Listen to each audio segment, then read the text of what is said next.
नमस्कार, आप देखना शुरू कर चुके हैं महाखबर। आप पहली बार हमारे चैनल पर आए हैं तो हमें सब्सक्राइब करें, शेयर करें। साल 2018 के बाद 2022 तक बिहार में रामनवमी पर कोई बड़ी हिंसा नहीं हुई थी, लेकिन इस साल रामनवमी के मौके पर बिहार के दो शहरों बिहार शरीफ और सासाराम में हिंसा भड़की। बिहार शरीफ की हिंसा में एक युवक की मौत हो गई, जबकि सासाराम में कई परिवार हिंसा के डर से घर छोड़कर सुरक्षित स्थान पर चले गए। इस हिंसा में लाखों की संपत्ति का नुकसान हुआ। दोनों शहरों में दहशत का माहौल है। इसके अलावा इंटरनेट सेवा, बाजार और दुकानें बंद की गई। सवाल उठता है कि आखिर रामनवमी के त्योहार या जुलूस के दौरान हिंसा क्यों भड़की। जब बिहार और झारखंड एक थे तब केवल जमशेदपुर, हजारीबाग और रांची में रामनवमी का बड़ा जुलूस निकलता था। इसके अलावा कुछ ही जगहों पर ऐसी यात्रा निकलती थी, लेकिन अब हर जगह इस तरह की यात्रा निकलने लगी है। पहले एक कहावत थी कि रामनगर की रामलीला, डोल डुमराव की, कोचस की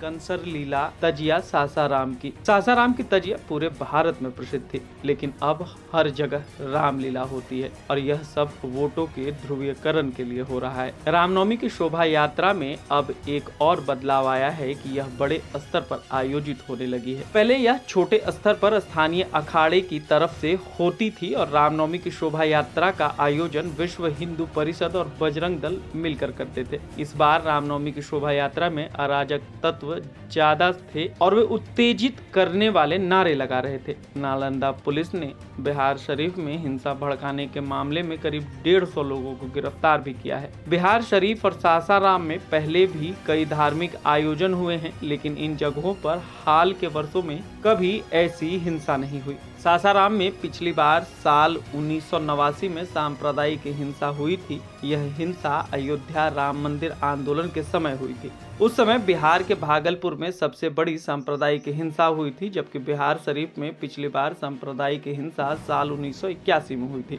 उस वक्त भारत के प्रधानमंत्री इंदिरा गांधी ने भी दंगा प्रभावित इलाकों का दौरा किया था और इस हिंसा का भी रामनवमी के जुलूस से कोई संबंध नहीं था। खबरों के मुताबिक यहाँ यादवों और मुसलमानों के बीच एक कब्रिस्तान की जमीन को लेकर विवाद था। दरअसल बिहार शरीफ में कई कब्रिस्तान थे जिसकी जमीन पर मुसलमान लोग अपना दावा करते थे, जबकि यादवों का कहना था कि यह उनकी जमीन है। इस तरह के कई मामले अदालत में भी लंबित थे, यानी इन दोनों शहरों में 3 दशक से ज्यादा समय से कोई सांप्रदायिक हिंसा नहीं हुई थी और यहाँ अंतिम बार जो सांप्रदायिक दंगे हुए भी थे उनका रामनवमी से कोई संबंध नहीं था। अगर आपको याद हो तो बता दें कि 2018 में भागलपुर में रामनवमी पर दंगे हुए, जिसके नेतृत्व सरस्वती चौबे, अश्विनी चौबे के बेटे कर रहे थे और दंगे के सप्ताह भर बाद ही उनकी जमानत हो गई थी।